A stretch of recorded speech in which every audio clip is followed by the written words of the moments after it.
करते हुए मंच पर जिनकी अध्यक्षता में सत्संग चल रहा है वो चले गए हैं, लेकिन मंच पर जो अभी संत विराजमान हैं उनको निवेदन करते हुए मेरे सामने जो बैठे हुए हैं भक्त लोग, सर्वप्रथम जो गोलड़ा की सत्संग मंडली से बहनें आई हैं वो भी, और उनके बाद में लाजिया से जो पधारी सत्संग मंडली, और उनके बाद में डॉक्टर साहब कोलाना से पधारे हैं। सभी ने अपने अपने हिसाब से जो भजन वाणी सुनाई है, बहुत सुंदर, बहुत अच्छा। सभा में अनुकूल दृष्टांत दिए बिना भी काम नहीं चलता, और अनुकूल दृष्टांत कहाँ से, कब और कैसे दिए जाते हैं। गोरे रंग को गुमान छोड़ बावरे, रंग तो पतंग रंग काल उड़ जाओगो, धुआं किसी धौड़ी धार जाओ तने लागे बार छोड़ दे कुटब ना तो फिर पछताओगो। फूस को आवास निवास कहाँ बावरे, चौपटा के धन को तो चोर टोई खाओगो। कहत मलूक दास मने राखे विश्वास, नदी के किनारे वृक्ष कमलो ठहराएगो। महिलाओं को वो शिक्षा सबसे प्रिय मुझे निवेदन है कि भोजन करने के बाद में आप यहाँ बैठी हैं, मुझे बड़ी खुशी है, लेकिन कभी कभी कुर्सियाँ खाली हो जाती है, पुरुष वर्ग बैठा रहता है, लेकिन भोजन करने के बाद नहीं बैठते। पुरुष तो खैर काला कलुटा कैसा भी हो, सेवा तो आप हमको करनी चाहिए। राम जी भी काला था, लेकिन सीता ने सेवा खूब करी थी। ऐसा नहीं है कि हमारी कोई भावना विपरीत जाए, भावना विपरीत नहीं जानी चाहिए। सेवा तो धर्म है, और धर्म ही सेवा है, सेवा करना। तुलसीदास जी ने रामायण जी में लिखा है, यही ते अधिक धर्म नहीं दूजा, और सादर शास्त्र पति पूजा। ये आपका हमारा जो संयोग बन पड़ा है, एक पुत्र रत्न की प्राप्ति यहाँ हुई है।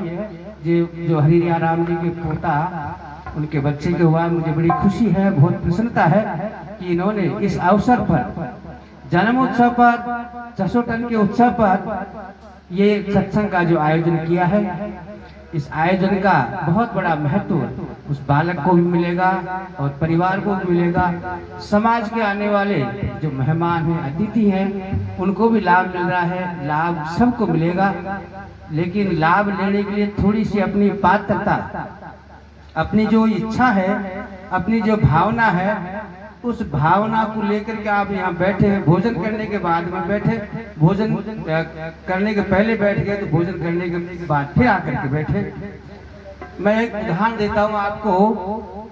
समुद्र खूब बड़ा होता है, खूब भरा हुआ होता है, ताल तलैया सब भरे हुए होते हैं, लेकिन स्थिति क्या है कि उसमें आप जितना पात्र डालोगे, जैसे लोटा है, लोटा को डालोगे उसमें तो लोटा का उतना ही पानी उसमें आएगा। फिर किसी ने गिलास डाला तो गिलास का उतना आएगा, फिर बाल्टी डाली तो बाल्टी का उतना आएगा, और उससे बड़ा पात्र डालोगे मटका तो वो उतना पानी भरेगा उसमें।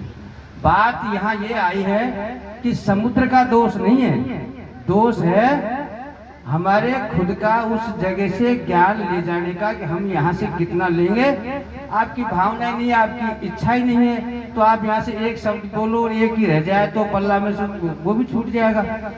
और यदि 100 शब्द बोले और उसमें से आपने ध्यान से सुना है तो आप 100 के 100 शब्द ले जा करके भी अपना एक रिकॉर्ड बना सकते हैं जीवन में।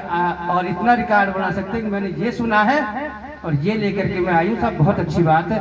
घर से लेकर के बाहर तक प्रेम नहीं तो नेम कर, प्रेम नहीं तो नेम कर, मान ही विश्वास, और प्रेम नेम दोनों नहीं तो कौन बनेगी आस।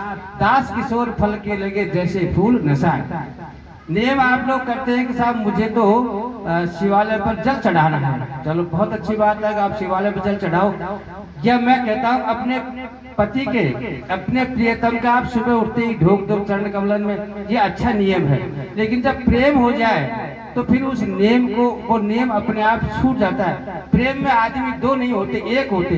प्रियतम तुम हम एक हैं, कहन सुनन के दोय, और मन से मन को तोलिए दो मन कबूल होय। वो कभी भी दो मन नहीं हो सकता। आत्मा से परमात्मा एक होने के बाद में, दोनों की स्थिति एक होने के बाद में फिर अलग होता नहीं है। क्यों नहीं होता है कि वो एक हो जाएंगे। दूध में पानी डालने के बाद में एक स्थिति हो जाती है, फिर मावा में पूरा मीठा डाल दो एक स्थिति हो जाती है, फिर उसमें अलग नहीं होता। तो वैसे ही जो है ना, प्रेम होने के बाद में अलग नहीं होता। जब आत्मा से परमात्मा एक हो जाए, ईश्वर को हम अलग समझ करके प्राप्त करने की चेष्टा करते हैं। जब कहा करते ऊपर को आंगली करते परमात्मा तुम्हारा है, वो आंगली कब डटेगी? जब वो समझ लेंगे परमात्मा हमारे पास है। तेरो पिया तो मैं बसत है, मीरा जी ने कही है। मीरा ने इस बात का प्रमाण दिया है कि औरन का पिया परदेश बसत है, लिख लिख भेजे पाती, और मेरो पिया मेरे पास बसत है, बात करूं दिन राती।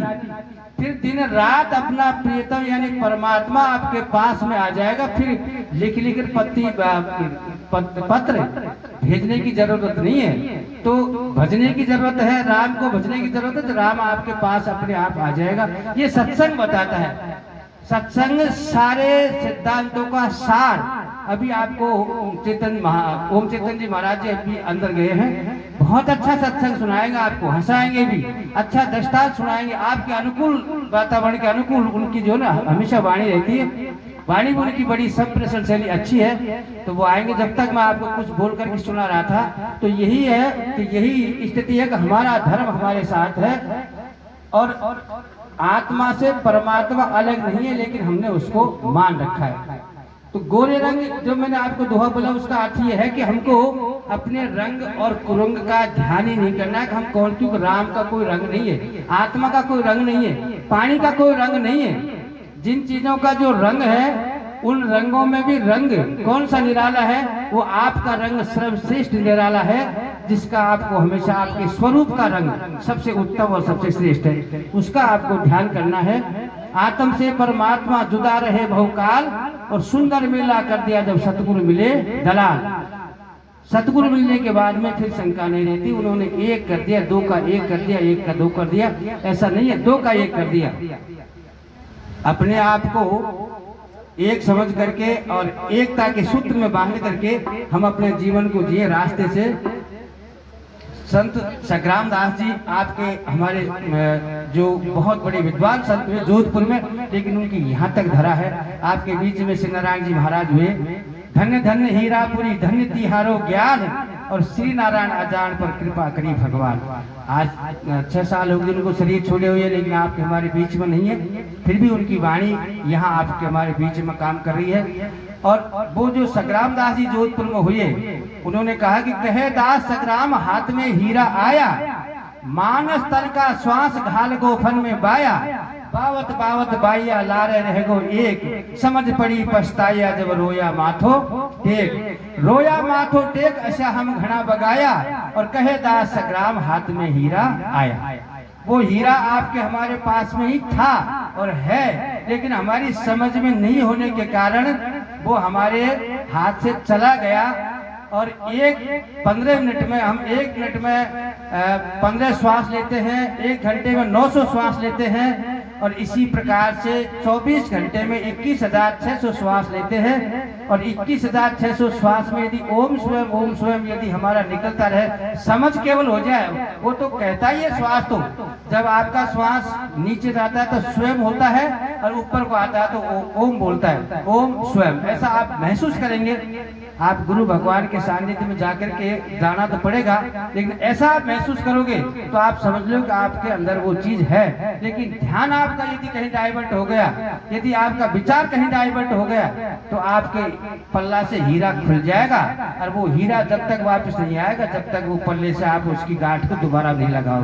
तो आपको ज्ञान रूपी गांठ, अज्ञान रूपी गांठ को खोल करके ज्ञान की गांठ लग जाए, ज्ञान का घूंघट लग जाए, और ज्ञान का घूंघट आप लगा करके ये आप हम जो अज्ञान रूप में चेहरा ढकते हैं, ये ज्ञान से चेहरा ढक आ जाए, तो समझ ले कि हमारी स्थिति जो है ना बहुत अच्छी हो जाएगी और बहुत सुंदर हो जाएगी। तो जिन्होंने भोजन कर लिया वो आ जाए, बैठ जाए। जो भोजन करने वाली वो चलेगी, बहुत अच्छी बात है, वो अच्छी तरह सुन रही थी। आप लोग भी भला भोजन करने के लिए जाए, जिन्होंने भोजन कर लिया वो यहाँ आ जाए। मैं अभी एक भजन आप लोगों को निवेदन करूंगा, जब तक महाराज जी आ जाएंगे। बोलो सच्चिदानंद भगवान की जय।